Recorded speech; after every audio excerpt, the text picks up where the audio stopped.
The wagons stopped where the road forgot itself. That was the first thing Cordelia Whitmore noticed when she stepped down from the buckboard into the long Montana light.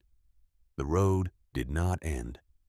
It simply thinned the way a river thins into marsh, until there was nothing under the wheels but bent grass and the memory of other wagons that had passed this way and gone home. The driver did not get down.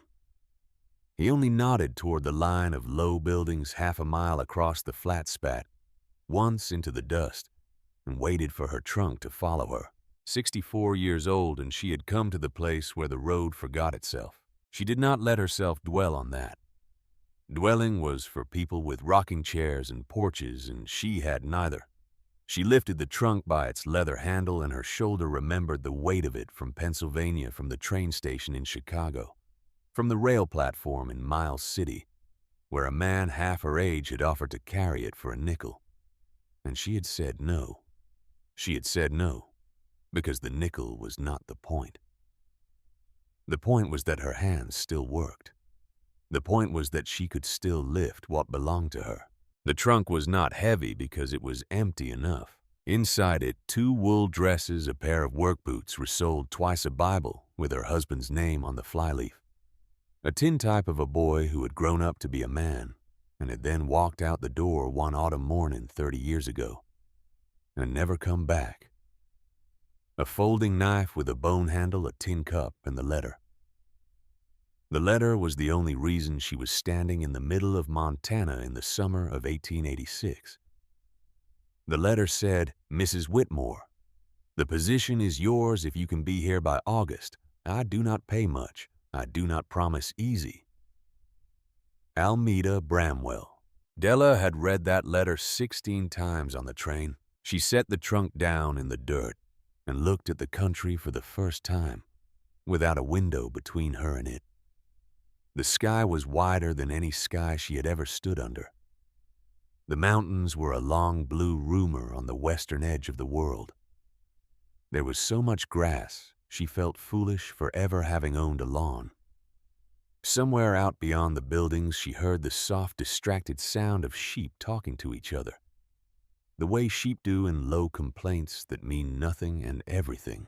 She picked up the trunk again and started walking. Almeda Bramwell met her at the gate of the main ranch with the kind of handshake that did not pretend. She was a tall woman, perhaps 50, perhaps older, with silver coming in at her temples, and a face the wind had been working on for a long time. She looked at Della the way a stockman looks at a horse, not unkindly but accurately. She noted the gray hair pinned tight under the bonnet. She noted the hands. She noted the way Della had set the trunk down without rocking it, without a small grunt of relief, the way a person sets down something she has not finished carrying yet. "You're older than your letter said," Almeda observed. "My letter did not say. That's how I know." Della did not smile. She was not yet sure whether that had been a test or a verdict. She waited. "Come inside," Almeda said. "I'll show you what we have. Then I'll show you what we don't." The kitchen of the main house smelled of coffee gone cold and lamp oil and something baking that did not quite trust itself to rise. Almeda laid the supplies out on the long table the way a doctor lays out instruments: flour, beans, salt, coffee. A small twist of brown paper that turned out to be tea, which surprised Della, who had not asked for tea. There was a sack of cornmeal and a tin of lard and a side of salt pork wrapped in cheesecloth that had been white once. It was enough food for one person to eat through a winter without growing fat and without growing thin. It was enough food, in other words, for exactly the work she had been hired to do. Then Almeda pointed to the stove. It sat in the corner of the kitchen with one bent leg propped on a flat stone. Its door hung crooked. The pipe behind it had a soft place where rust had started to come through. "That's the stove," Almeda said. "It goes with the cabin. Last man left it there." "Last man," Della repeated. "Jonas Ashby. He herded the line camp before you." There was a small pause then. The kind of pause that is not a hesitation, but a fact being placed carefully on the table next to the flour and the beans. Della did not ask. A woman who had buried a husband and outlived 2 grown sons does not ask the next question, because the next question is always the same question, and it always gets answered eventually, whether you ask it or not. "He didn't make it through last winter," Almeda said. "I see. You'll want to know that before you go out there." "I do know that. Now." Almeda nodded. She seemed pleased, although nothing on her face moved enough to call it pleasure. She poured coffee into 2 tin cups and slid one across the table. "A person who notices things," she said, "will last longer out here than a person who was only strong." Della picked up the cup. The coffee was bitter and good. Outside the open kitchen door, she could hear the wind moving across the grass, and beyond that, very faintly, the sheep. "I noticed the stove," Della said. "I know. I noticed you have not told me how far the cabin is." 12 miles. "That is a long way to walk for help." "It is," Almeda said. "That is why I do not promise help." They drank their coffee. Della felt the road and the train, and the long swaying of the buckboard begin to settle out of her bones, the way silt settles in a pail of water once you stop moving it. She let it settle. She had learned by the time she was 40 that there is a kind of tiredness which is not weakness but only honesty, and that you do not have to apologize for it. She drank her coffee and she let the long ride leave her. And when the cup was empty, she set it down and looked across at the woman who had hired her sight unseen. "Why me?" she asked. Almeda Bramwell did not answer right away. She turned the empty cup a quarter turn on the table the way a woman might turn a card she was thinking of playing. "We will talk about that," she said, "another time." The sheep moved up the long rise and Della moved with them. It was the 3rd morning since the ranch hand had ridden her out to the line camp, and the cabin was already beginning to know her the way a room begins to know the person who lives in it, by the sound of her step on the boards, by the place where her cup wanted to sit, by the dent her hip made in the cot when she sat down at night to take off her boots. She had counted the sheep that first afternoon and counted them again that evening and again the next morning. 240. The number sat in her mind clean and hard, like a nail driven into a board. She was 64 years old, and she had counted sheep for 38 summers. The first 38 she had counted on a Pennsylvania hillside that sloped down to a creek, and she had counted them next to a man named Henry Whitmore. And the count had always come out right, because Henry kept the books, and she kept the animals. That had been their arrangement. He read the prices in the almanac, and she read the weather in the wool. They had been good at it, in the quiet, undecorated way that good marriages are good at a thing. They had raised 2 boys on that hillside. One of the boys had gone to the war when he was 19, and had come home in a wooden box at 20. The other boy had grown into a man with restless feet, and one autumn morning had walked out the door without a coat and without an explanation, and she still did not know whether he was alive or dead, only that he was not in any place where she could reach him. Henry had died in March, just before the lambs came. He had gone to bed complaining of his chest and had not woken up. The bank had come for the farm in May. The bank had been polite. The bank always is. She had read the letter from Almeda Bramwell on the porch of a boarding house in Pittsburgh with $2.70 in her pocket and a steamer trunk between her feet. And she had thought, that is my life now. That is where my life goes. Now her life was a hillside in Montana that smelled different from the hillside she had known. The grass was drier here, more silver than green. The sheep walked on it more carefully. They were the same sheep in the way that all sheep are the same sheep. A flock is a single creature wearing 240 bodies. But the country they walked on was not Pennsylvania, and they knew it, and so did she. She walked behind them and let the dog circle wide. The dog had come with the cabin. He was a black and white border collie with one torn ear, and he had not warmed to her yet. But he had not refused her either. She had given him a piece of salt pork the first night, and he had taken it from her hand without looking at her. And that was the beginning of their understanding. His name, according to the slip of paper she had found nailed inside the cabin door, was Pike. She did not know why he was called Pike, and she did not ask the dog. Some questions the country would answer in its own time. The morning was clear, and the sheep grazed well, and Della felt for a few hours the closest thing to peace she had felt since Henry's funeral. She did not call it peace.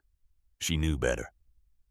She called it working weather in her own mind, which was the phrase Henry used to use when the day did not need anything of you except that you do the thing in front of you. "It's working weather, Della," he would say from the porch, and she would tie her hair back and go down to the lambing pen, and the day would unfold one ordinary task at a time until the sun was gone. She thought of Henry now, and the thought did not hurt the way it had in May. It only sat with her the way an old dog sits with you asking nothing. That afternoon she rode the borrowed mare into Red Willow. The town was not much. A wide, dusty street, a line of false front buildings that pretended to be taller than they were, a church with a bell that did not ring during the week, a livery, a saloon, a feed and seed, and a general store with the words Sutter's Mercantile painted across the front in letters that had once been red. She tied the mare and went inside. The store smelled of leather and coffee and old pine. A long counter ran down the right-hand wall. Behind it stood a thin, narrow man with a gray beard and round spectacles that kept slipping down his nose. He was in the middle of weighing something on a brass scale, and he did not look up. "Be with you," he said. "Take your time." He looked up then. Spectacles slid. He pushed them back with a knuckle and studied her over the counter the way a man studies a card someone has just turned over. "You're the new one," he said. "I am." "Mercer hired you." "Bramwell," she corrected. "Same outfit. Mercer was the husband. He's been gone 6 years. People still call her Mercer some days. She lets them. Easier than correcting everybody all the time." Della filed this away. "I need firewood," she said. "Enough for a winter." The man set down whatever he had been weighing. He took the spectacles off, polished them on his apron, and put them back on.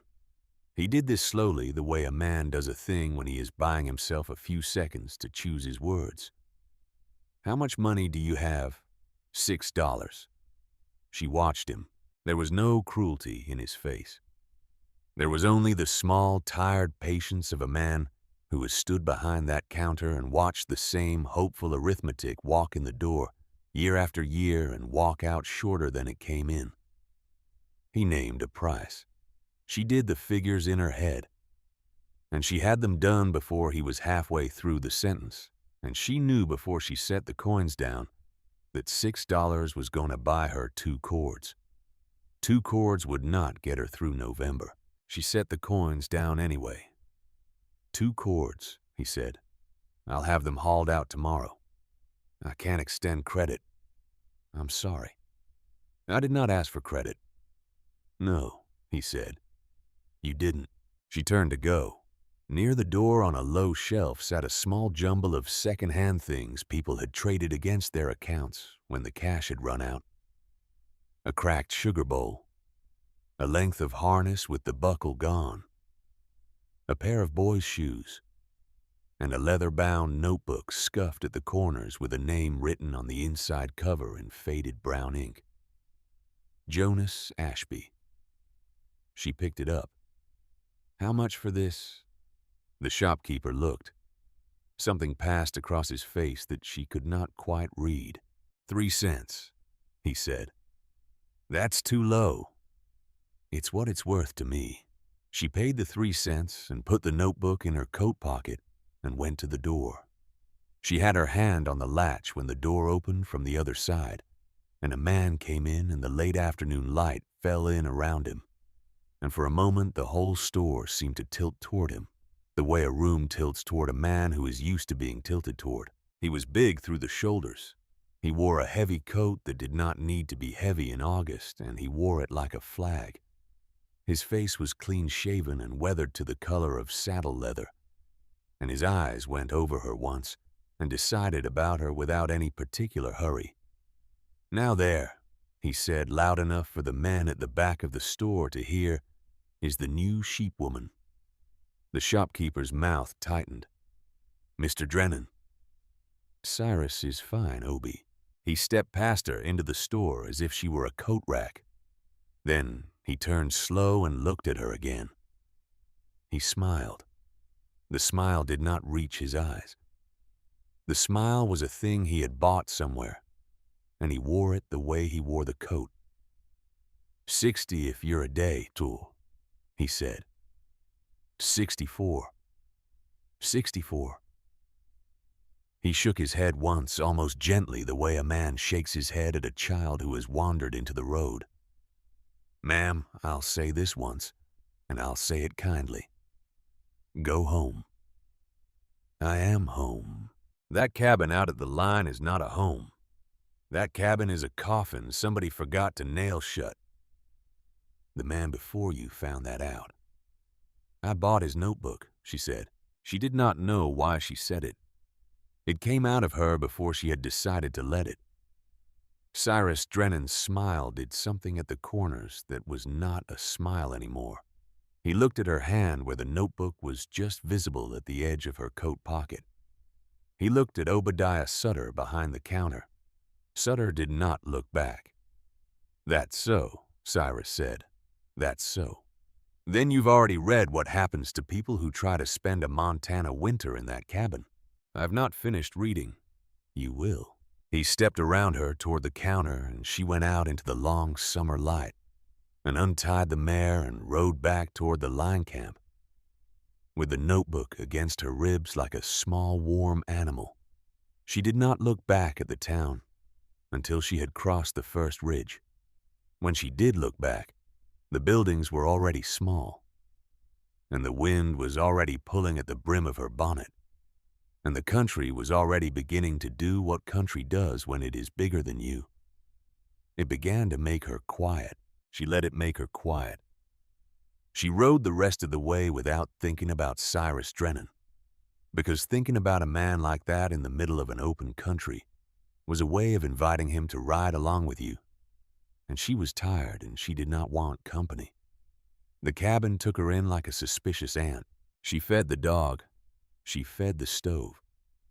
She put coffee on more out of habit than thirst, because the act of putting coffee on was the act of saying to the room, "I live here now." The room was not yet convinced. The room creaked when she crossed it.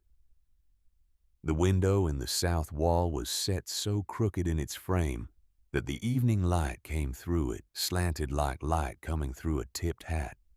She lit the lamp. Then she sat down at the table and opened the notebook. Jonas Ashby had written in pencil in a small square hand. He had counted things.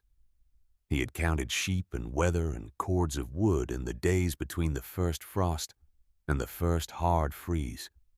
He had written down the temperature outside the cabin every morning at sunrise in a column down the left margin of the page. He had drawn a diagram of the stove and labeled the place where the door did not seat. He had been a careful man. She turned the pages slowly. She did not skip. A woman who had buried a husband did not skip ahead in another person's notebook, because she knew in the marrow of her that the last pages of a person's writing were a thing you walked toward, not a thing you snatched at. October. He had begun stuffing paper into the gaps between the wallboards. Newsprint. Holds 2 days, then sags. November. He had tried straw. Straw works until rain, then rot. December. He had begun burning the wood faster than he had planned to burn it. He had drawn a small, neat graph on one page that showed the woodpile shrinking against the calendar. The line of the graph crossed the line of the calendar somewhere in mid-February. He had put a small X there and had not commented on it. She turned the page. January. The handwriting had begun to change. The letters were the same letters, but they leaned harder the way a man leans into a wind. He had written about the stove going cold in the night and about waking up unable to feel his feet. He had written about a calf elk that had come down out of the timber and stood in the yard for an hour without moving and had then walked away.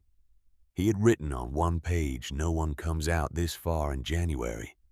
I knew that when I took the work. I'm not complaining. I'm only writing it down. She read that line twice. She read it a third time. The next page was dated January 8th. It said, "Only wind from north. Stove holding. Hands cold." The next page, January 9th, stove holding. The next page, January 10th, stove holding. The pages went on like that for 9 more days, each one shorter than the one before it, like a man speaking with less and less breath. She turned them one by one. The dog who had been sleeping by the door lifted his head and watched her.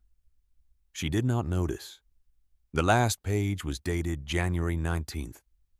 It had 3 words on it: "Still losing heat." She closed the notebook. She sat for a long time at the table with her hand flat on the cover. The lamp ticked. Outside, the wind did the small evening thing it did, sliding along the north wall of the cabin, looking for a way in. She could feel it find one. A thin, cold finger of air came across her ankles and went under the table and out the other side. So then. She had thought, riding home, that the cabin had killed Jonas Ashby in a single bad night. The way a bad night kills a man with one blow, with a storm, with a wolf, with something you could point to. Now she knew different. The cabin had not killed him fast. The cabin had killed him the way water kills a stone. A little at a time. A degree at a time. A draft at the ankles every evening until the evenings were all there was. The enemy was not the storm. The enemy was the slow leak. She got up from the table. She walked the 4 walls of the cabin slowly, with the lamp in her hand. She held the flame an inch from each seam and watched it bend. She counted as she went. By the time she had come back around to the door, she had counted 7 places where the flame leaned hard enough to tell her the truth. 7 mouths in the wall breathing in. She set the lamp back on the table and stood in the middle of the room. She was 64 years old. She had $6 worth of firewood coming in the morning, and a cabin with 7 open seams and a notebook in her coat pocket that had belonged to a careful man who had done his best and had not made it through. She did not cry. She had cried once for Henry and May in the kitchen of the Pennsylvania house, with her apron over her face. And she had told herself that night that a woman gets 1 good cry per loss, and after that she has to put the cry down and pick up the work. She had picked up the work. She had carried it to Pittsburgh and onto a train and across half a country, and she was not going to set it down now in a 1-room cabin 12 miles from anywhere. But she did sit down on the cot. She sat down on the cot, and she listened to the wind, and she let the cabin be honest with her, the way the kitchen back home had been honest with her in May. This is what is. This is what you have. Now what will you do? She did not have an answer yet. She thought, it is August. I have until October. Maybe a little past. She thought, I do not know this country. She thought, I do not know what I do not know. Then, because she was a woman who had counted sheep for 38 summers, and because counting was the way she calmed her own mind, the way other people calmed theirs with prayer, She began to count what she had. She counted the supplies on the shelf. She counted the cords of wood that would arrive in the morning. She counted the sheep in the pen outside by the soft, restless sound of them. She counted the dollars in the cloth purse under her pillow. She counted the days from August to October. She counted the 7 places in the wall. Somewhere in the middle of the counting, she fell asleep with her boots still on. The next morning, Obadiah Sutter's boy hauled the wood out in a buckboard and stacked it against the south wall of the cabin and tipped his hat without speaking and rode back. She paid the boy a nickel out of what was left of her $6 because that was what her mother had taught her to do. When a young man had done a piece of work for you and she had never not done a thing her mother had taught her, even when she could not afford it. The nickel was almost the last coin she had. She watched the boy ride away. Then she stood and looked at the wood. 2 cords. She knew without measuring what 2 cords meant in a country like this. 2 cords meant November, possibly the first week of December. And after that, the cold would have her by the throat. She had seen Henry once kill a snake in the chicken yard with the heel of a wooden hoe. He had not chopped at it. He had simply set the heel of the hoe behind its head and pressed down calm until the snake stopped. She remembered him saying afterward, wiping his hands on his pants, "You don't fight a thing like that. You decide where you're going to put the weight." She thought of Henry now, and she thought of the snake. Where she asked the morning was she going to put the weight. She turned around and walked back toward the cabin, and on the way she stopped at the small lean-to where she had stacked the dirty wool. She had begun shearing some of the younger sheep her second day at the line camp, and the clean fleeces she had baled and set aside for the spring sale. But the belly wool, the coarse, greasy, tangled stuff that nobody would buy, she had thrown into a heap in the corner of the lean-to without thinking much about it, the way you throw potato peels onto a compost. The heap was bigger than she had remembered. She stood looking at it for a long moment. She did not yet have the idea. The idea was still sleeping somewhere in the back of her mind, the way an idea sleeps before it knows its own name. She only had a feeling. The feeling was that she had been looking at the heap of wool for 3 weeks without seeing it, and that there was a reason her eye had now stopped on it, and that the reason was not yet a thought, but only the beginning of one. She bent down and picked up a handful. The wool was greasy in her palm. The lanolin smell of it was strong and animal. It sprang back slowly when she squeezed it. She held it for a long time, and then, the way a thing comes back to you across 40 years without warning, she remembered her mother's mother. Her mother's mother had been a small, sharp woman who had kept 4 sheep behind a Pennsylvania smokehouse and who had every fall before the first hard freeze packed raw fleece into the gaps between the smokehouse boards. Della had been 5, maybe 6. She had stood in the cold yard in a wool coat and watched the old woman work the greasy fleece into the cracks with her thumbs. "Why are you doing that, grandmother?" And the old woman, without looking up, "Because the wind is stupid, child, and the wool is not." Della stood in the lean-to with the handful of belly wool. The wind is stupid. The wool is not. She did not say anything. She did not smile. She only walked slowly back to the cabin with the handful of fleece in her palm. She crossed the room to the north wall, where the worst of the 7 seams ran from the floor, almost to the ceiling. She knelt down. Her knees did not love her for it. They had not loved her for kneeling since 1879. She ignored them. She took the greasy fleece in her fingers and she pressed it into the seam, hard, working it deep, the way her mother's mother had worked it deep into the smokehouse boards 48 years ago in another country that was the same country.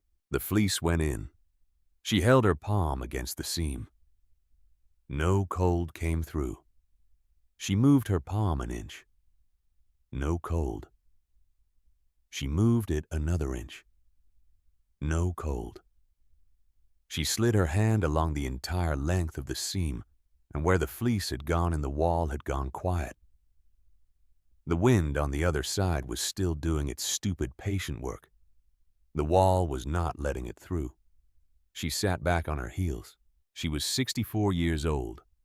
She had $6 worth of firewood and a notebook in her pocket that had belonged to a careful man who had done his best and had not made it through, and a heap of greasy belly wool that nobody in this country would have given her 2 cents for, and a memory of an old woman in a Pennsylvania yard saying the wind is stupid, child. For the first time since the wagon had stopped where the road forgot itself, Cordelia Whitmore felt something move in her chest that was not grief and was not fear. It was the small, stubborn beginning of a plan. Outside the cabin, the long Montana light was already shifting toward evening, the way light shifts in late August when the year has begun very quietly to think about winter. The sheep were coming back down off the rise. The dog Pike had stood up at the door and was watching her with his torn ear, cocked the way a dog watches a person who has just decided something. She got to her feet. She went out to the lean-to. She came back with both arms full of wool. The wool went into the wall, the way prayers go into a church slowly by hand, one piece at a time with no audience and no certainty that anyone was listening. Della worked at it for 14 evenings. She did not work at it during the day because the day belonged to the sheep, and a woman who had counted sheep for 38 summers did not insult the sheep by giving them the leftover light. She walked behind them in the morning. She watched the sky. She marked in her own small notebook now the temperature at sunrise and the temperature at sundown, and the direction of any wind worth naming.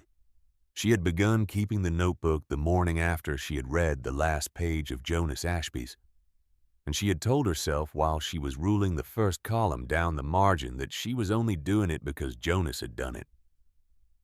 That was not the whole truth. The whole truth was that she had begun keeping the notebook because Jonas had done it, and it still died, and she wanted to know in some way, she could not yet name where the place was, that he had stopped being able to keep it.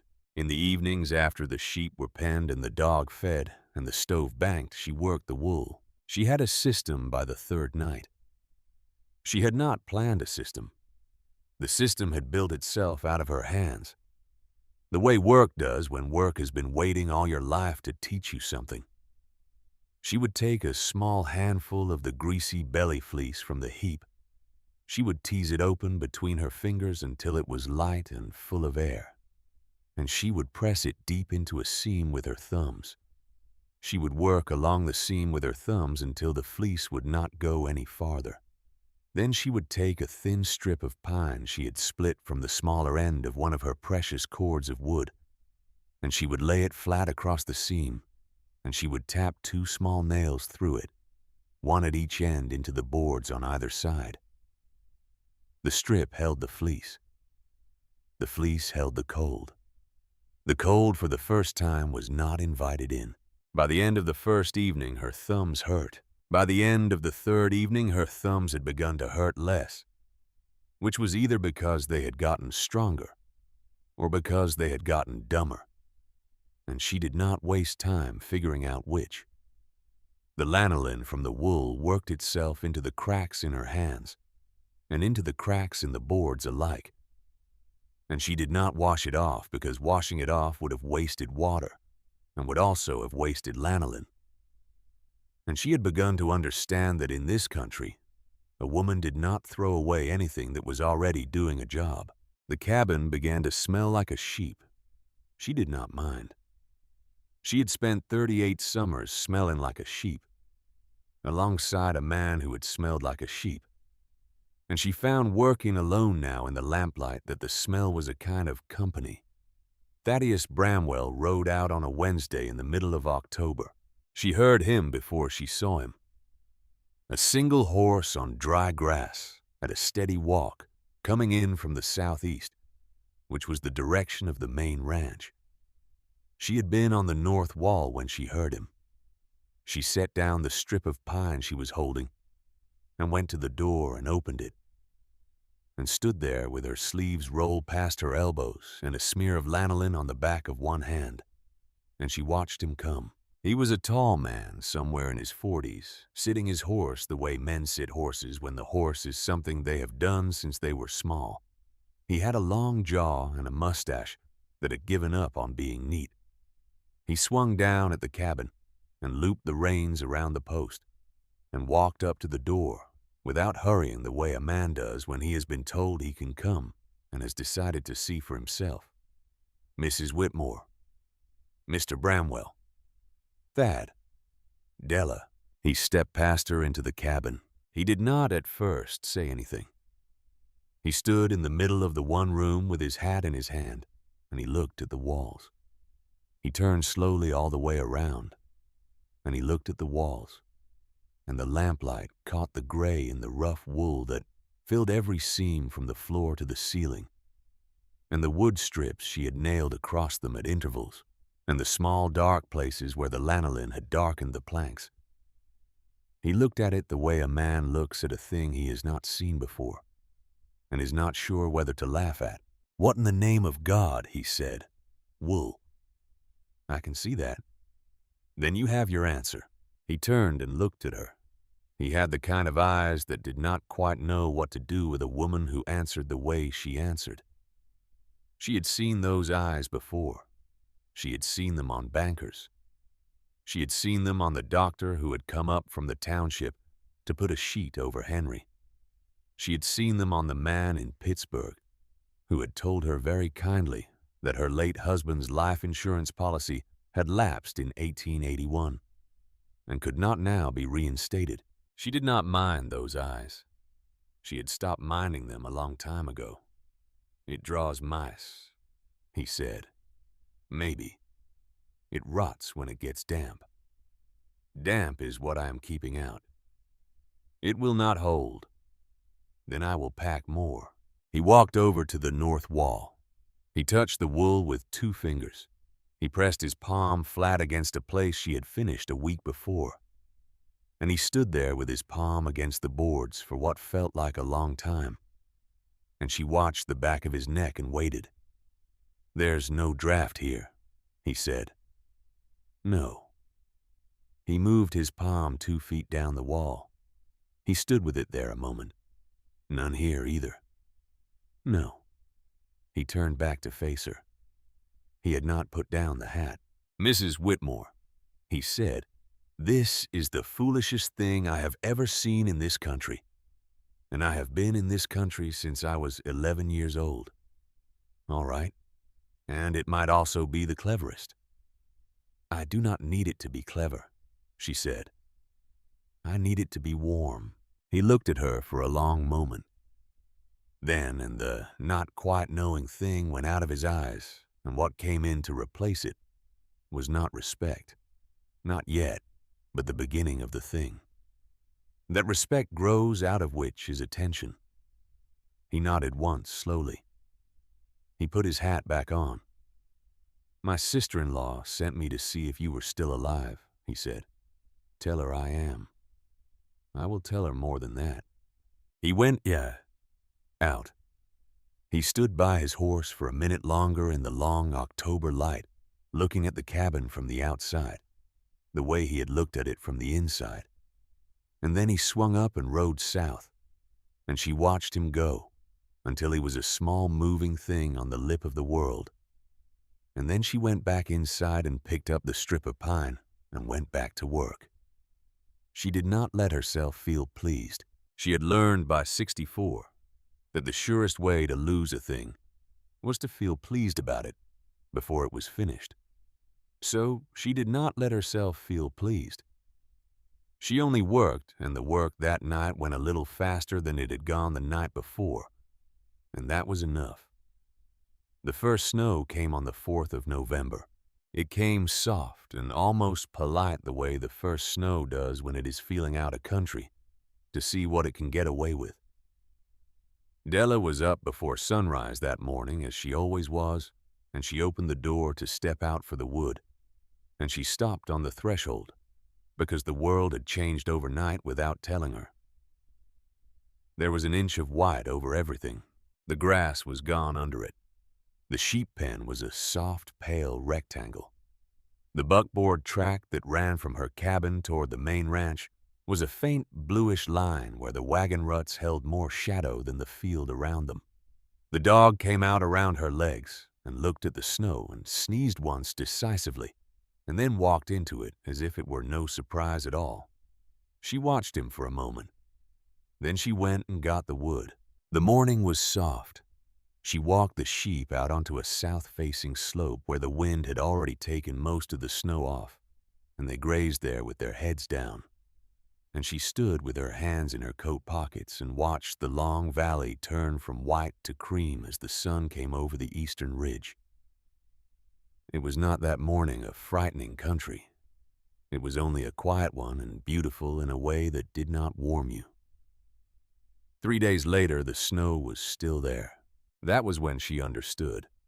In Pennsylvania, the first snow came and went and came again, and the ground between snowfalls remembered being warm, and the creeks did not freeze until December was halfway done. Here, the first snow came and stayed. The ground did not remember being warm. The ground had decided on the 4th of November that it was finished with summer, and it was not going back. She wrote the date down in her notebook. November 4th. Snow did not melt. It was the first time she wrote down a thing without numbers next to it. She looked at the entry for a long moment after she had set the pencil down. Then she added one number because she couldn't help herself. 240. The sheep were all still there. She rode into Red Willow on a Thursday for flour and lamp oil. The town looked different under snow. Its roofs were white. Its street was packed with frozen ruts, and the breath of the horses tied at the rail stood in the cold air in slow white plumes. 2 men were sitting on the bench outside Sutter's Mercantile with their collars up, and they watched her tie the mare without pretending they were not watching her tie the mare. She nodded to them. One of them nodded back. The other did not. Inside, Obadiah Sutter was measuring beans into a paper sack.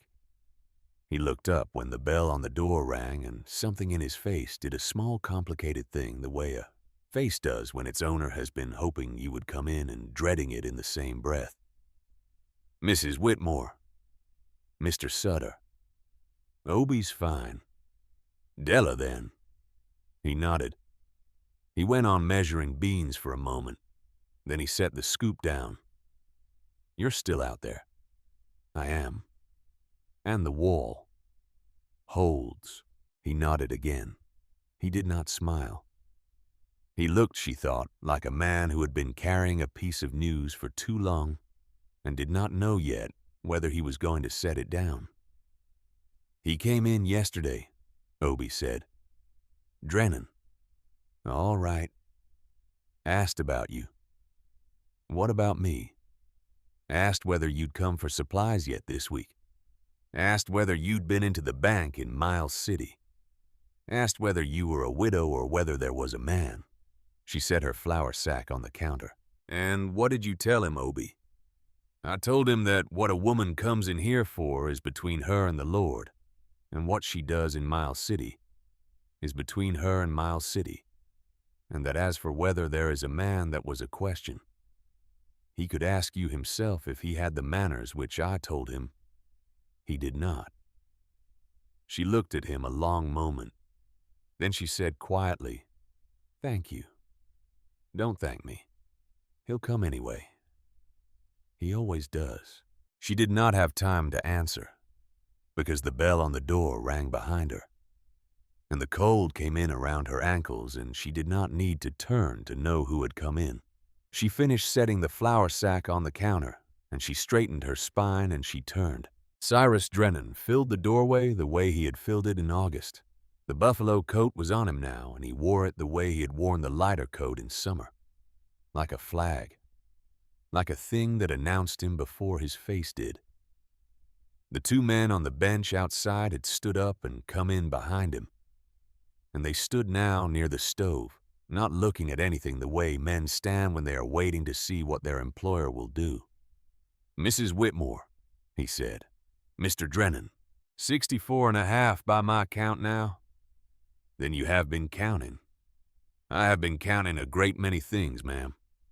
He came down the length of the store toward her with the slow taking-up-room walk that big men in big coats use when they want a small space to feel smaller. He stopped 2 steps from her. He smiled the bought smile. "I hear," he said, "you have been redecorating." "I have." "Sheep wool, or in the walls?" "That is correct. Belly wool, I'm told. The kind that's not worth shipping." "It's worth what it's doing." He laughed at that. It was a real laugh, short and surprised.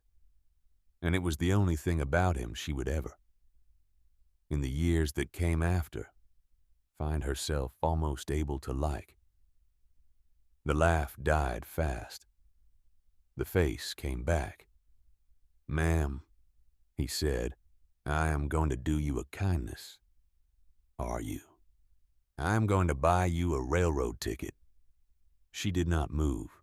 "Pittsburgh, was it, or somewhere east of there? I'll have Obie wire the depot in Miles City this afternoon. There will be a ticket waiting under your name.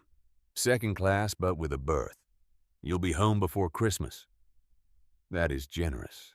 It is practical. A woman of your years has no business in that cabin in January. The man before you was a young man, and he did not come out.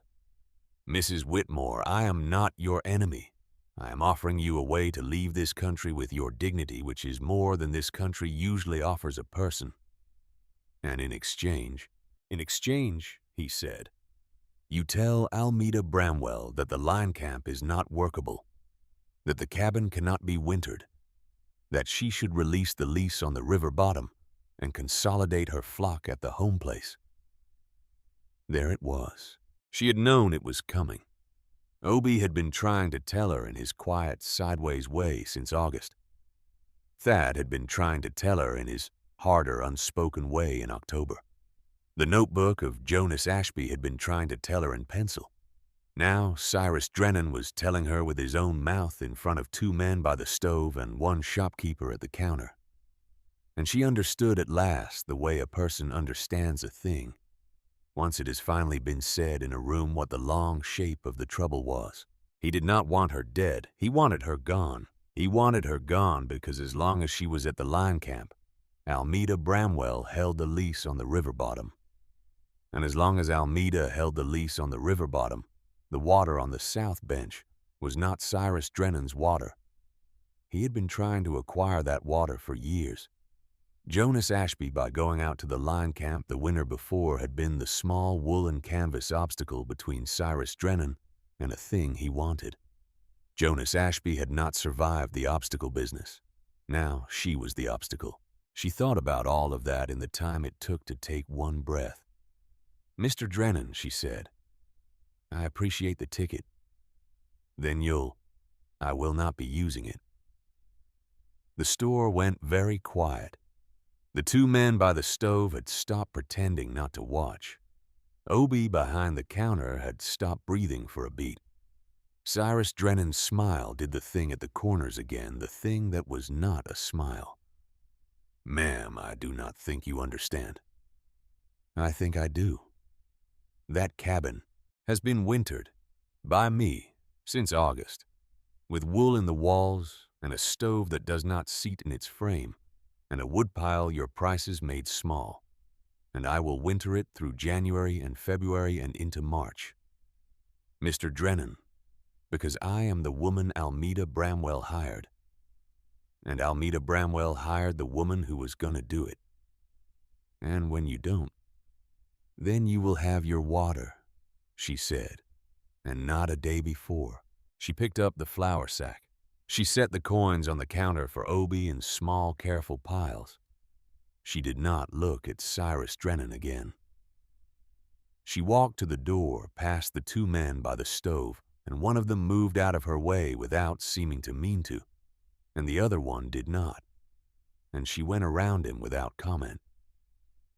She opened the door.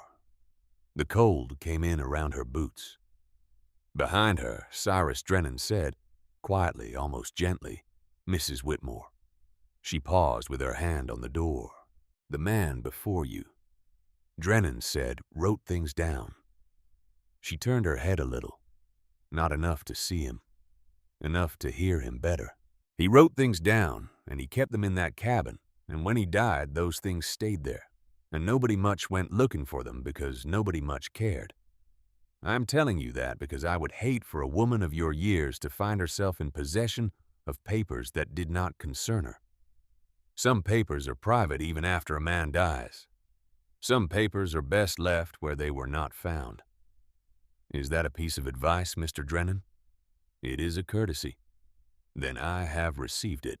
She closed the door behind her without slamming it, because slamming a door at 64 was the act of a woman who had not yet decided. And she had decided. She untied the mare. She rode out of Red Willow at the same pace she had ridden in, and she did not look back.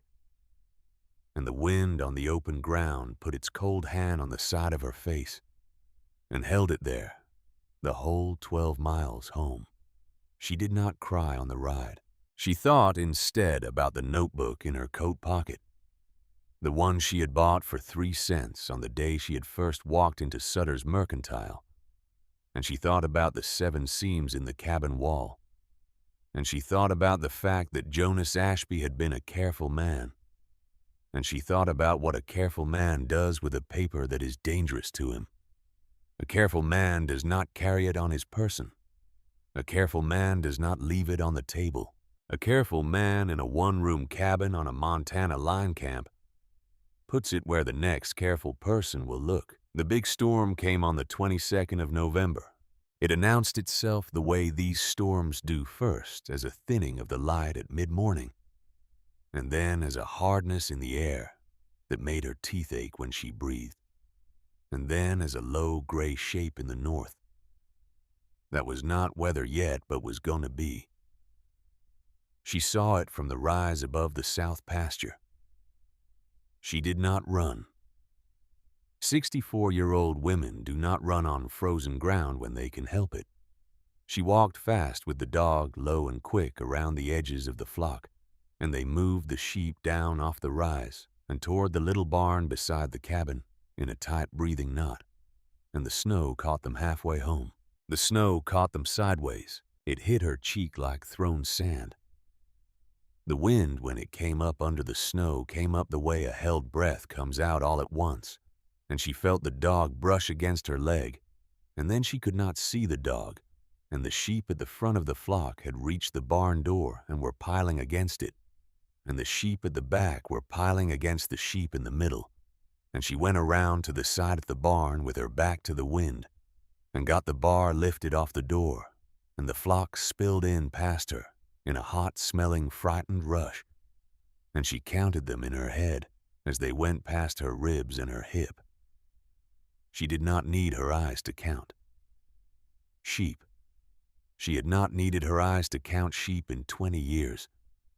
And when the count came up right, she dropped the bar back into the brackets and turned toward the cabin, and could not see the cabin. 20 feet. The cabin was 20 feet from the barn. She put her gloved hand on the barn wall and walked along it to the corner. And at the corner, she bent her head into the wind and let go of the wall, and she counted her steps. And at 6 steps, her outstretched hand found the door of the cabin, and she fell against it with her shoulder. And the latch lifted, and she went in on her knees. The door slammed shut behind her on its own weight. The wind struck the wood from the outside like a fist. She got up. She got to the stove. She fed it. The fire took. She stood with her gloved hands held out toward it, and the snow on her shoulders began to melt and run down the backs of her wrists. And she stood there for a long time before she took the gloves off, because she did not want to see her fingers yet. When she did take the gloves off, the fingers were red and not white, and that was what she had needed to know. She went around the cabin, She held the lamp to every seam. The wool was holding. The wind, which had been the loudest thing she had ever heard in a building, did not come through the walls. It went over the cabin and around the cabin and under the eaves of the cabin, and it tried the door and it tried the window, and it found in the middle of the night one place near the floor on the northwest corner where a board had shifted a quarter inch. She caught it with the back of her hand at midnight when she got up to feed the stove. She did not curse. She got more wool. She packed the seam. She nailed a strip of pine across it. The draft died. She slept 3 hours. She got up. She fed the stove. She went out to the barn with a rope tied around her waist and the other end tied to the latch of the cabin door, because Jonas Ashby's notebook had taught her that lesson without using the word for it. She broke the ice on the water trough. She came back. The sheep were all there. The dog was with the sheep lying in the straw, watching her with the kind of patient, unbothered look that dogs have when they understand a storm, and the people in their care do not. The storm blew for 2 days. When it finished, the snow was banked halfway up the north wall. She went out and looked at the bank. She stood with her hands in her coat pockets, and she looked at the way the snow had piled itself against the cabin, and a small, quiet thing turned over in her mind. The way things turn over in the mind of a woman who has spent 38 summers watching weather. That is another wall, she thought. That is a second wall over the first one. The cabin would be warmer now, not colder. She went back inside. She did not write that thought down, because she did not yet trust it. She only stored it the way she stored everything else behind her teeth. She lost 2 lambs in the second week. They were the smallest of the spring's late drop, the ones that had been weakest going into November, and they did not make it through one of the cold nights. She found them in the morning curled against their mothers, who were standing patient and confused over them the way ewes will. She carried the lambs out one at a time. She could not dig a hole in the frozen ground with a shovel she had tried, so she laid them in a small, dry place under the lee of a cottonwood, and she put stones over them. It took her most of an hour. When she came back to the cabin, her face was wet, and she did not pretend it was the wind. She wrote the numbers down. 240. Now 238. She closed the notebook. She did not let herself sit with it. She got up and she put the kettle on and she made coffee, and she drank the coffee standing up at the window, and she watched the long blue afternoon shadow of the cottonwood begin to creep across the snow toward the cabin. And she thought about Jonas Ashby. She thought about him not as a warning anymore, but as a man. She thought he was alone. He was alone the whole time. She thought, I am alone too. But he did not have me, and I have him. She set the cup down. She walked to the corner of the cabin where the heap of belly wool still sat smaller now, halfway used. She knelt down beside it. Her knees still did not love her, and she began slowly to take handfuls of the wool that were already in the cabin walls back out again. She did this on the northeast corner first. She had been working for 10 minutes pulling out the wool she had packed in October, when her fingers, going deep into the seam between the corner studs, hit something that was not the back of a board. It was a thing. It was a small, hard, rectangular thing. It was wedged sideways into the gap between 2 studs, and it had been there, she understood at once, longer than her wool had been there. The wool had been packed around it without her ever having noticed, because she had been packing fast and packing thick, and the gap had been wide enough at that corner to take the box and her wool both. She got her fingertips around it. She pulled. It was a tin, a small, flat, rust-edged tobacco tin. The kind a man carries in his coat pocket. The kind a man in a cabin with no locks and no privacy and no friends might decide was the only safe place left in the world to keep a thing. She sat back on her heels. She held the tin in both hands. She did not open it right away. She looked at it for a long moment in the lamplight. Then she got to her feet slowly, and she went to the table and she set the tin down on the table next to her own notebook and Jonas Ashby's notebook. And she stood looking at the three things together.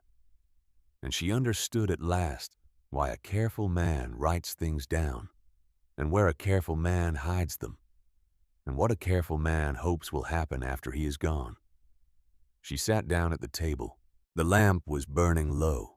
Outside through the south window, the long blue afternoon shadow had reached the cabin wall, and the sun was going down behind the western ridge, and the wind was moving in the eaves the way wind moves before a cold night. She would have to feed the stove again soon. She would have to bring the sheep in soon. She would have to step back in a few minutes into the work that was the thing keeping her alive. But not yet. For one more minute, she only sat at the table with her hands flat on either side of Jonas Ashby's tin. And she said very quietly in the voice she had used on Henry's last morning when she had told him goodbye, "All right, Mr. Ashby. All right. Let's see what you knew." The lamp flickered once the way lamps will when a cold finger of air finds the chimney, and outside the cabin, very far away on the other side of the long, darkening valley, a single coyote began to call up the night. Cordelia Whitmore did not hear it. She was already lifting the lid of the tin. Inside the tin there were three things: a folded letter brown along the creases, a receipt on cheap blue paper, the kind a bank or a stockyard prints in pads of 50, and beneath them both a smaller sheet folded in quarters with handwriting that Della already knew, because she had been reading it in pencil for 3 months. She did not pick up the letter first. She picked up the receipt. It was made out to Cyrus Drennan. It was for $50. The notation in the column at the right said only for services rendered line camp, and the date on it was October the 2nd, 1885. The signature underneath was Jonas Ashby's. The handwriting was the same square pencil hand that filled the other notebook on the table. She read it twice. She set it down. She picked up the letter next, because the smaller folded sheet would be easier if she had read the letter first. And she was a woman who knew how to read hard things in the right order. The letter was undated. It began, "To whoever finds this," and it was not long. Jonas Ashby wrote that he had taken $50 from Cyrus Drennan in the fall of '85, on Drennan's word that all he had to do in exchange was let the flock scatter in November and walk away from the cabin before December. Jonas had taken the money. He had spent some of it. Then sometime around the first hard frost, he had decided he could not do the thing he had agreed to do. He had written Drennan a note saying so. He had not given the money back because the money was already partly gone. But he had said in the note that he would work the cabin through the winter the way he had been hired to, and that Drennan would have to find another way. The letter ended. 3 nights after I sent that note, a man rode past the cabin at midnight and fired a rifle once into the dark over the sheep pen. He did not hit anything. He did not mean to.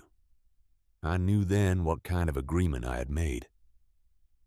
I'm writing this in case I do not come out in the spring. I'm not afraid for myself. I'm old enough that I have been afraid before and have used up most of it. I'm afraid for whoever comes next. They will not know what they have walked into. Tell them the wool keeps the cold out. Tell them the man keeps the wool from working. Jonas Ashby. She folded the letter back into its creases. She sat for a long time without moving. The stove ticked. The dog at the door lifted his head, looked at her, and put it down again. Outside, the wind was doing the soft middle-of-the-night thing it did, sliding along the wall, finding nothing sliding on. Then she opened the smaller folded sheet. It was a list in Jonas's pencil. dates and a column of small notations beside the dates. October 14th fence cut south. Side 2 sheep wandered. October 23rd water trough fouled with kerosene. November 2nd single rifle shot midnight. No hit. November 17th gate latch broken 4 sheep out by morning. December 4th 3 sheep dead throats not cut no marks. Poison. The list went down the page in Jonas's careful hand and then stopped on the 17th of December. Because after the 17th of December, he had begun to write only about the cold, and about the stove, and about his hands. Della looked at the list. She stood up. She went to her own notebook, the one she had been keeping since August. She opened it to the back and turned to a clean page, and she began to copy the list out in her own hand, line by line with her own pencil, on her own paper, because a woman who has been a careful woman for 64 years understands that a piece of evidence written by a dead man is worth less in a courtroom than a piece of evidence written by a living one. She copied the list. Then on the next clean page, she began a list of her own. She labeled it at the top, DW Line Camp 86. Underneath, she wrote August none, September none, October none. And then she stopped because she had not until that moment expected to be writing this list at all. She picked up the pencil again. November 22nd, large storm, no incident. She put the pencil down. She looked at the column of empty Decembers and Januaries and Februaries waiting for her on the rest of the page. They would not be empty for long. She knew that now. She had known it in some quiet part of her since the conversation in Sutter's Mercantile, but she had not let herself admit she knew it, because admitting it would have been, in a way, a small surrender. Now, Jonas Ashby's tin had taken the surrender out of her hands. Whatever came next, she would write it down. Whatever came next, she would have a record. And if she came out in the spring, the record would come out with her. And if she did not come out, the record would still be in this cabin, in a tin in the wall, where the next careful person would find it, the way she had found Jonas's. She did not feel afraid. That surprised her later when she remembered the moment. She felt instead very calm, the way she had felt the morning after Henry died, when she had got up at 4 and milked the cow and fed the chickens and gone back inside and sat with him for an hour before sending the boy down the road to fetch the doctor. There was a kind of calm that came to a woman she had learned when the worst possible thing in front of her was not a question anymore, but a job. She had a job. She closed the notebook. She put Jonas's notebook on top of it, and the tin on top of that, and she carried all 3 to the corner of the room where she had taken Jonas's tin out of the wall. She did not put the tin back in the same place. She had read enough cheap novels in her younger years to know that you did not put a thing back where it had been found. She moved 2 studs over to a seam she had not yet finished packing, and she pressed Jonas's tin into the wood deep, and she packed greasy belly wool around it thick, and she nailed a strip of pine across the seam, and she stood up and looked at the wall, and she could not have told you, looking at it, where the tin was now.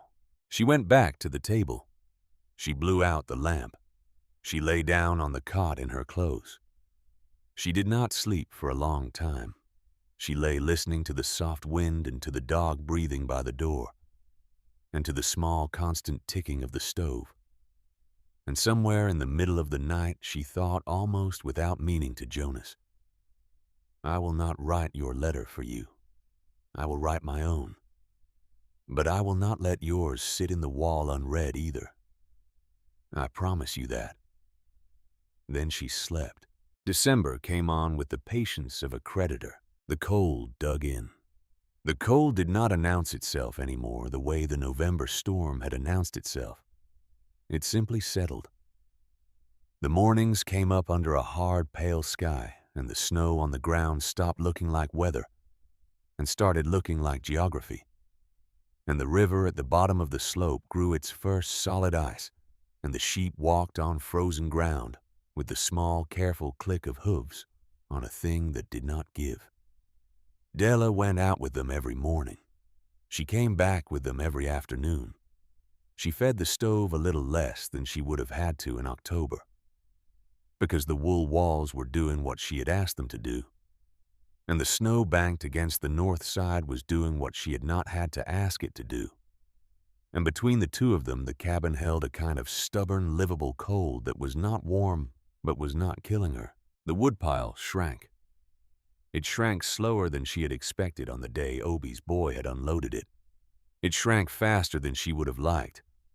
Every morning when she went out, she looked at it and did the small piece of arithmetic Henry had taught her to do, days in the pile, days in the month, and every morning the answer came out the same way, tight, but not yet impossible. On the 4th of December, she found the fence. She had taken the sheep out for 2 hours that morning on the south slope, and when she brought them back at noon, she walked along the back fence of the small pasture by the barn, the way she walked it every day, and she found a section of the top wire cut clean halfway between 2 posts, and the cut ends bent down on either side so that a sheep could have stepped over. She stopped. She stood for a long moment looking at the wire. Then she walked the fence in both directions. She found one more cut 20 yards farther on the same kind of cut, the same downward bend. She found on the snow beyond the fence a single set of horse tracks coming in from the east, at a walk moving along the line of the fence, at the same walk going out again at the same walk. The horse had not stopped at the cabin. The horse had not approached the barn. The horse had only walked along her fence and clipped 2 wires and walked away. The dog had not barked. She thought about that. The dog barked at coyotes. The dog barked at the wagon when Obie's boy had brought the wood out in August. The dog had not barked last night. She knelt down by the second cut. She studied the snow. The horse's tracks were well formed and clean. The horse had been wearing shoes, and the shoes were not new. There was a small distinctive notch in the off-fore on the right side, a place where the shoe had worn against a rock somewhere and bent, and she ran her gloved finger along that shape in the snow until she had it in her memory the way a woman memorizes a song. Then she stood up. She walked back to the cabin. She did not run. 64-year-old women did not run on frozen ground when the running would not change anything. She went inside and she sat down at the table, and she opened her own notebook, and she found the page she had labeled D.W. Line Camp 86, and she added in her own pencil, in her own hand, December 4th, top wire cut in 2 places, back fence by barn, single set of horse tracks, off-fore right shoe with a notch. Came in from the east. Nothing taken. Nothing harmed. She read what she had written. She thought nothing harmed yet. She did not write that down. She closed the notebook. That afternoon she did 3 things. She mended the wire with a length of baling twine and one of the spare staples from a little tin Jonas Ashby had left on a shelf above the door. She walked the rest of the perimeter of the small pasture slowly and looked at every other strand of wire, and she found nothing more, but she made a small mark in her notebook for every section she had walked so that she would know going forward which section she had checked and which she had not. And then she did the 3rd thing, the one nobody had told her to do. She put a little flour on the windowsill, a pinch of flour no more than a thumbprint's worth, spread thin along the inside lip of the south window where the latch sat. If a man tried that window in the night, the flour would tell her in the morning. She did the same on the windowsill of the north wall behind the stovepipe. She did the same on the lintel of the door. The dog watched her do it without comment. The dog had begun sometime in November to treat her with the offhand patience that good working dogs reserve for owners they have grudgingly decided to keep. That was how she went into the 2nd week of December. She walked the fence every morning. She walked the fence every afternoon. She wrote down what she saw, and what she did not see. She added entries to the notebook the way Jonas had added entries to his in a small, even pencil hand, and she did not tell a soul. On the 11th of December, she found another cut wire on the southwest corner of the home pasture, not the back. Same kind of cut, same kind of single set of tracks coming and going. This time the horse had stood for some minutes. She could see in the trampled snow the small pawing pattern of a horse held in one place. She wrote it down. On the 14th, she found that the bar of the barn door had been lifted out of its brackets in the night and laid on the ground. The dog had not barked. Nothing had been taken. The sheep were all inside. She wrote it down. On the 15th, she made coffee strong enough to walk on its own legs, and she sat up till past midnight in a chair by the south window with the lamp out and her shotgun across her knees. The one Henry had bought her in 1862 for the chickens and the foxes and the occasional drunk who came up the lane. She did not see anything. She did not hear anything. The dog slept by her feet and woke once, lifted his head, listened to a sound she could not catch, and then put his head down and slept again. On the 16th, she got up at sunrise as if she had slept the night through, and she took the sheep out, and she came back at noon, and the flower on the south windowsill was disturbed. Not much.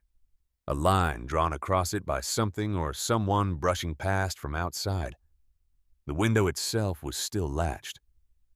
Whoever had tried it had not gotten in, but they had come up to the wall. They had touched the window. They had stood on the south side of the cabin in the dark, 2 feet from where she had been sleeping, and they had tried the latch. She looked at the line in the flower for a long time.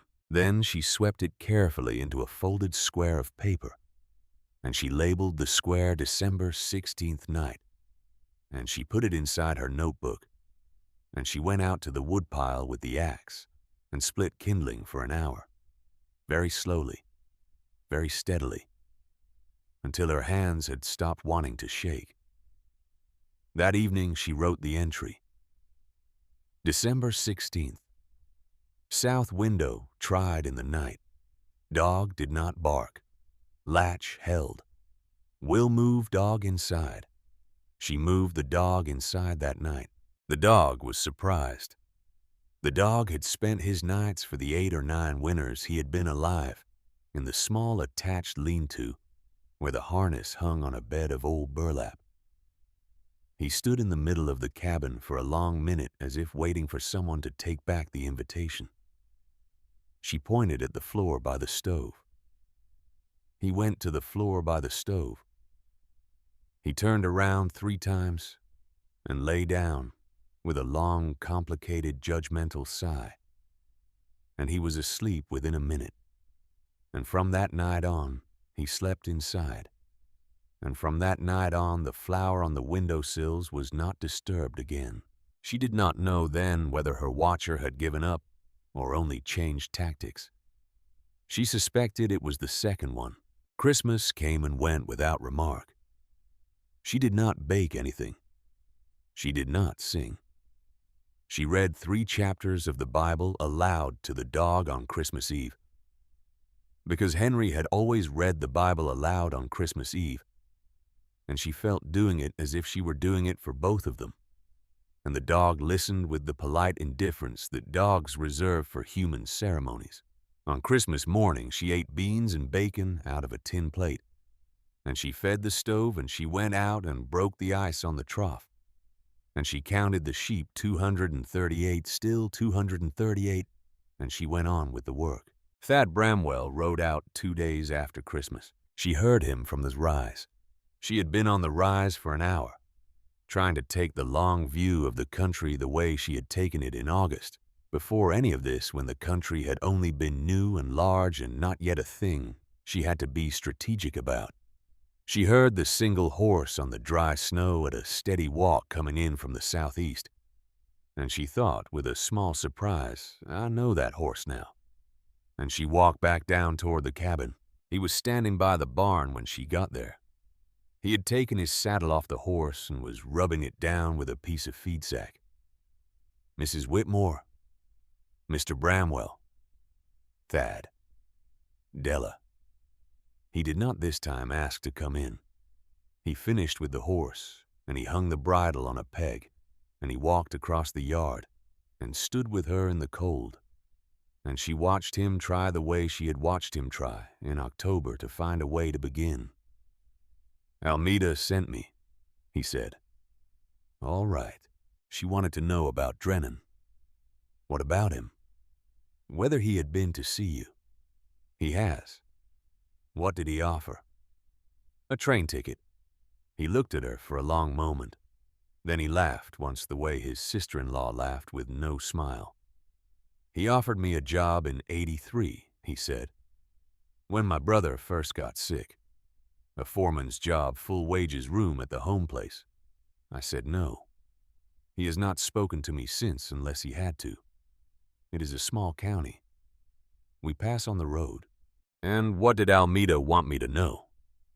"She wanted you to know that the lease on the river bottom comes up for renewal on the 1st of April. If you are still here on the 1st of April, the lease renews automatic for another 7 years. If the cabin is empty on the 1st of April, the lease lapses and the bottom goes back into the county lands, and any registered stockman in the county can bid on the use of it. Drennan being one. Drennan being the one." She nodded slowly. "I did not know it was April. Almeda did not want to put it on you when you came in August. She said it was not the kind of thing a person should carry into a winter sit here. She said if you got through to spring, she would tell you herself." "Then why have you told me now?" "Because Drennan came to the home place last week," Thad said, "and he stood in the yard, and he told my sister-in-law that he had made you an offer of a ticket east, and that you had refused him, and that he wanted her to know that he considered her therefore responsible for whatever became of you between now and April. He used the word responsible. That was the word he used." She was quiet. "Almeda told him to get off the place." "Good for her. And then she told me to ride out and tell you what he said, not to scare you, to respect you. She said you had earned the knowing of it." She stood for a long moment in the cold, and then she nodded once. "I have been keeping a notebook," she said. "Have you? I would like before you leave today to copy out a page or two of it for you to take back." "Why?" "In case the cabin should be empty when you come back in March." He looked at her. His face did the small, carefully held thing that men's faces do when they are not going to ask the question they have just been handed, because they understand that the thing has already been answered by the asking. "Della?" "Yes." "I will take the page." She gave him coffee. They sat at the table, and she copied out by the lamp the dates and the entries from her notebook, from the 4th of December onward. She did not tell him about the tin in the wall. She had thought about it on the rise that morning before she had heard his horse, and she had decided that the tin was not yet a thing to share, because the tin was the kind of thing that could only be opened once, and once opened could not be put back. And she wanted the opening of it to be on her own ground in her own time, and not in the middle of a winter she had not yet finished. She gave him the copy of the entries instead.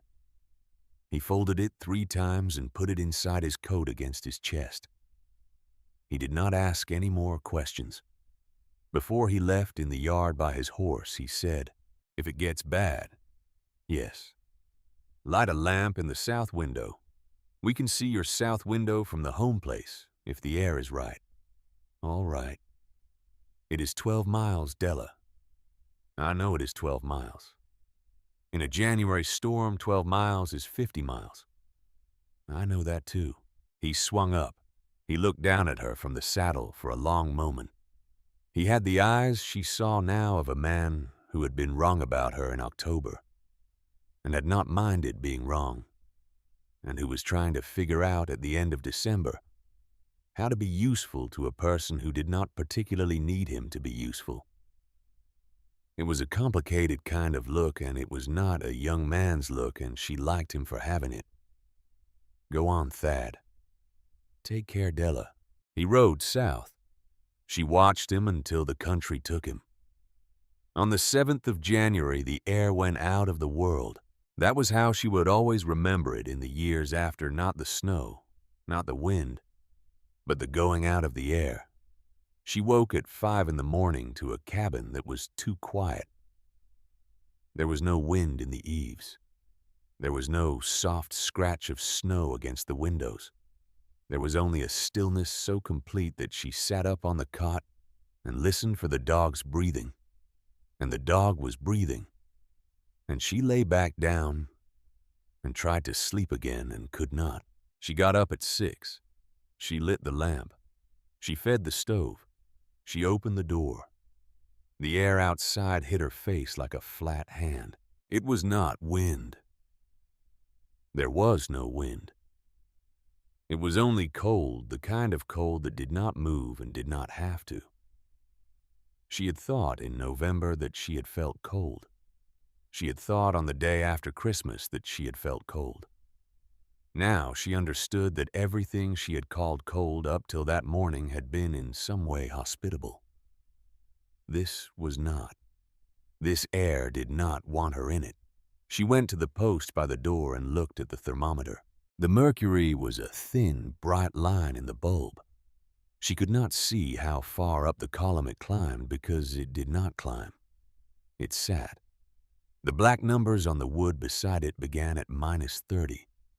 She stood looking at it for a long minute. She closed the door. She fed the stove harder. She put the kettle on. She sat down at the table and she ate a slow breakfast of bacon and beans and coffee. And she did the thing Henry had taught her to do in any morning where she could feel the day getting ready to come at her. She put her elbows on the table and she ate. And she chewed each bite. The full count, and she did not let the day rush her into the day. When she was done, she went out to the barn.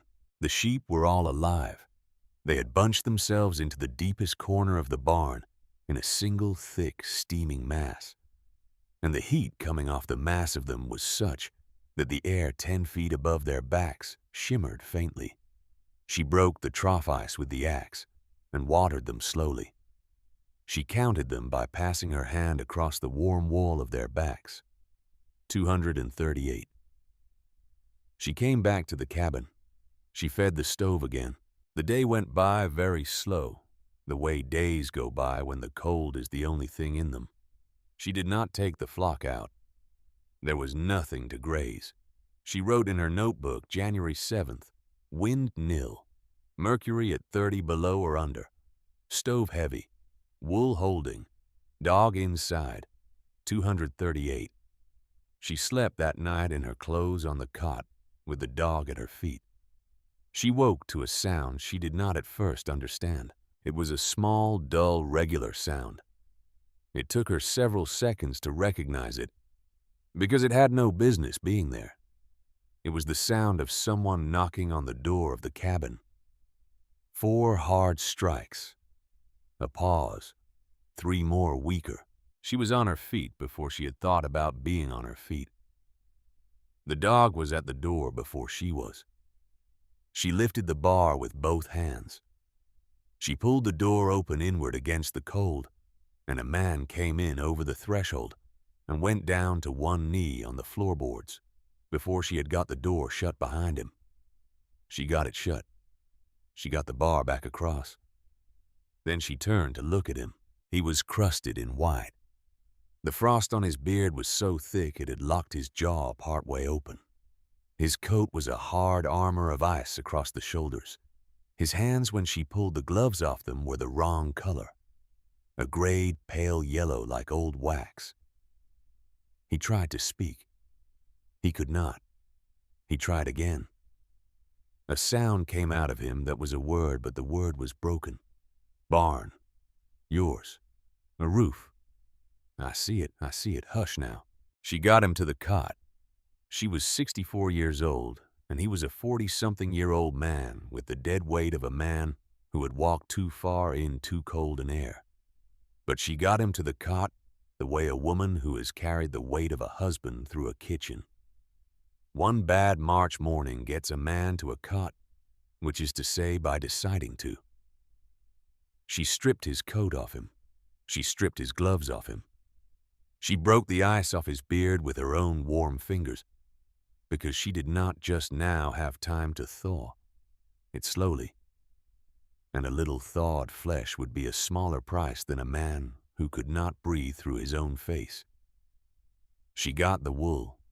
She wrapped his hands in raw, greasy belly fleece, the way her mother's mother had once wrapped a calf's frostbitten ear in raw fleece in 1831 in a Pennsylvania yard.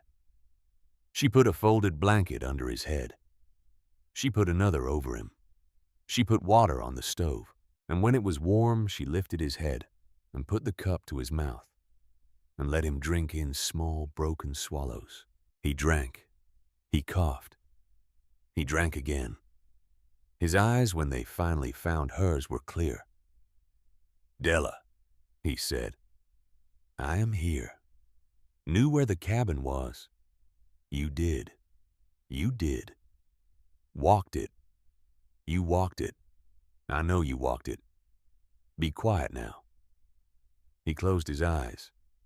His chest moved under the blanket in a long, slow shudder, as if his body had only just now figured out it was allowed to be cold and was using its last permission to be cold all at once before deciding to live. She sat down in the chair beside the cot. She put her hand flat on his shoulder very lightly, the way a woman puts her hand on the shoulder of a man whose breathing she is going to listen to for the next several hours. And she watched the lamp burn. And she watched Thaddeus Bramwell be alive on the cot, one breath at a time. And outside the cabin in the air that had gone out of the world, the great cold pressed against the wool in the walls and did not come through. She sat there a long time. Once, sometime after midnight, she got up and she fed the stove and she put more wool around his hands. Once, sometime before dawn, she got up and she lifted the lamp, and she carried it to the south window, and she set it on the sill, and she lit it brighter than she had been lighting it for thrift, and she let it burn there. 12 miles away on the rise above the home place, if the air was right, Almeda Bramwell would see a small, steady square of yellow light in a cabin where a man and a woman were both still alive.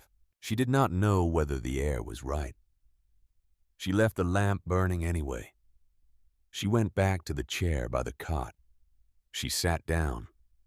The dog came and lay across her boots the way the dog had not in 5 months lain across her boots. She put one hand on the dog's head and one hand on Thad's shoulder. And she did not sleep. And she did not need to. Outside, the cold did its slow, patient work against the walls of the cabin, and the wool held, and the snow banked along the north side.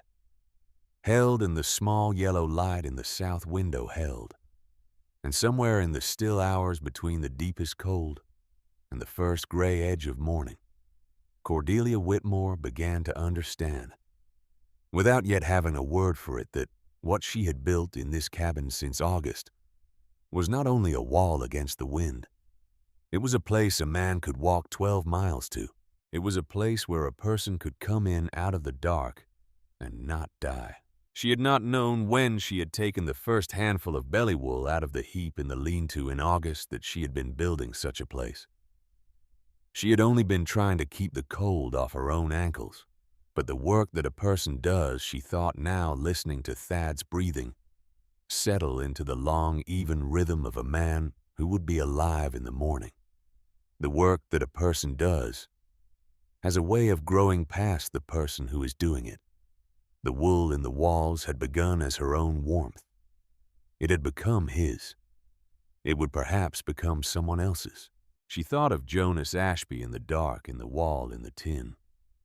She thought, "You did not finish your work, Mr. Ashby. But the work got finished. She sat by the cot until the lamp in the south window burned down to its last quarter-inch of oil, and then she got up very quietly so as not to wake the man on the cot. And she trimmed the wick, and she added oil from the small reserve under the table, and she lit it again, and she set it back on the sill. Then she sat back down. Outside the window, the long Montana night went on. The cold did not let up. The wool did not give. The dog slept across her boots. And somewhere, very far off on the eastern edge of the world, a thin gray line had begun, almost without committing itself, to come up under the bottom of the sky. She watched it come,